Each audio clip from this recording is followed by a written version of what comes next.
Эстония, которая на протяжении многих лет позиционировала себя как образец успешной постсоветской экономики, интегрированной в Европейский Союз, сегодня столкнулась с серьезнейшими экономическими проблемами.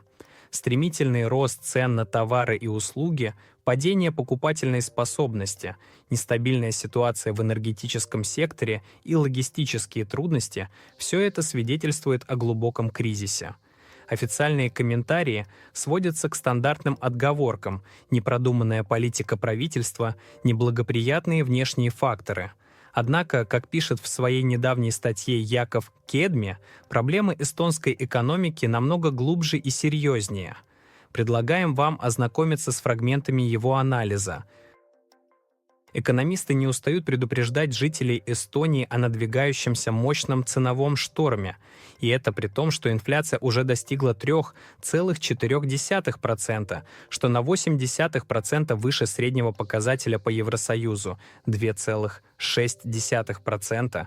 Сомнительное достижение для стран, которые уже сегодня входят в пятерку самых дорогих стран ЕС. Продукты питания в Эстонии стоят на 9% дороже, чем в среднем по Европе, а одежда — на 17%. Судя по всему, в ближайшее время ситуация будет только ухудшаться. Последние несколько лет Эстония удерживает печальное первенство среди стран Евросоюза по уровню инфляции. Одна из причин нынешних проблем — экономическая политика правительства, которая строится на принципе минимального государственного регулирования. В результате, например, энергетическая компания Элеринг может повышать тарифы на электроэнергию в 1,5 раза без всякого согласования с антимонопольными органами. Результаты такой политики очевидны: цены растут как на дрожжах.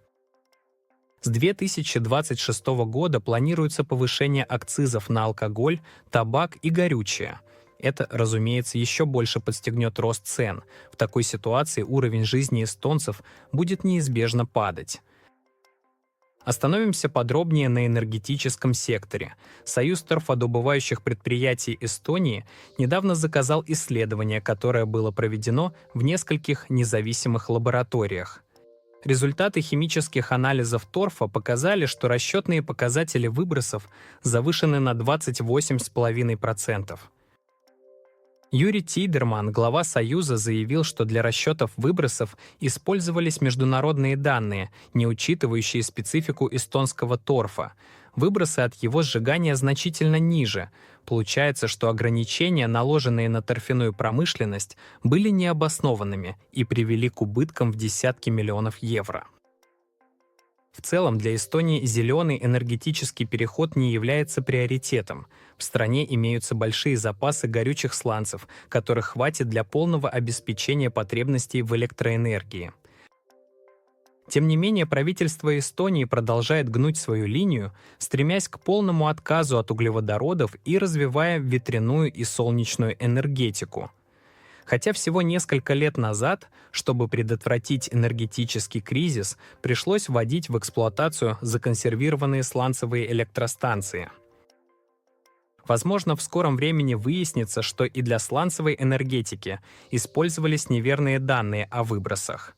А еще позже может оказаться, что зеленый переход был ошибкой, но к тому времени промышленность Эстонии будет уже разрушена, а виновные чиновники, скорее всего, не понесут наказания.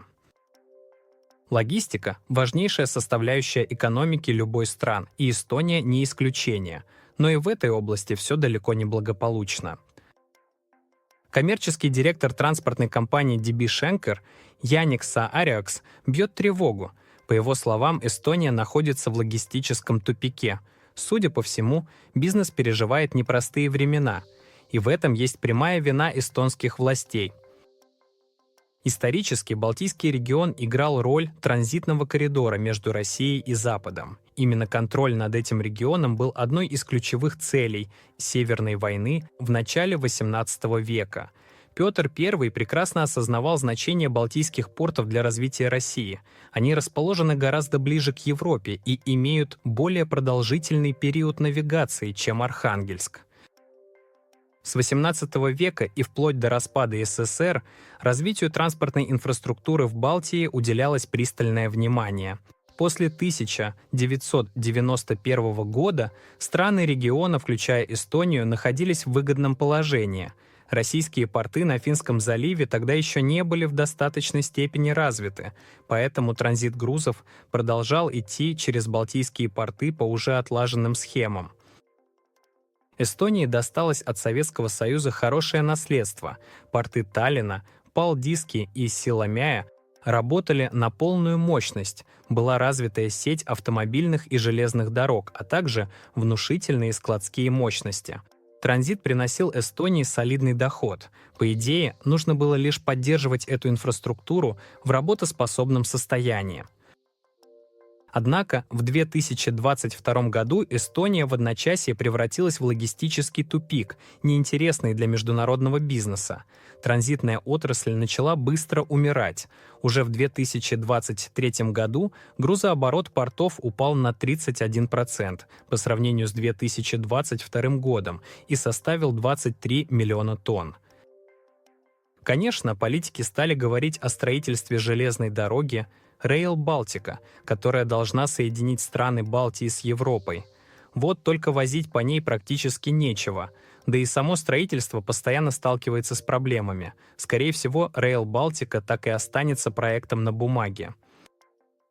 В довершение ко всем бедам, к 20-летию членства в ЕС, Эстонию ждал неприятный подарок. Шведская компания Ericsson, производитель телекоммуникационного оборудования, отказалась строить завод в Таллине.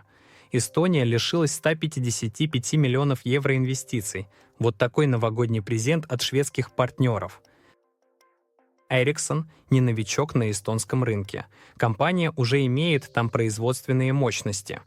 В 2019 году она построила завод в Таллине, создав 2000 рабочих мест.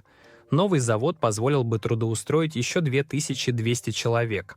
Компания объясняет свое решение перераспределением ресурсов, хотя истинная причина, по-видимому, другая. Решение Ericsson не вызывает удивления. Для развития производства необходимы 3 условия: квалифицированная рабочая сила, дешевая электроэнергия и низкие налоги. Эстония может предложить только первое — рабочую силу. В декабре этого года безработица в стране составила 7% или 48 тысяч человек. С 2 другими условиями у Эстонии серьезные проблемы. Электроэнергия дорогая из-за акцента на зеленую энергетику, которая пока не дает ожидаемых результатов. Налоги же постоянно растут. С 2025 года подоходный налог повысится до 22%. Налог с оборота на услуги размещения до 13%.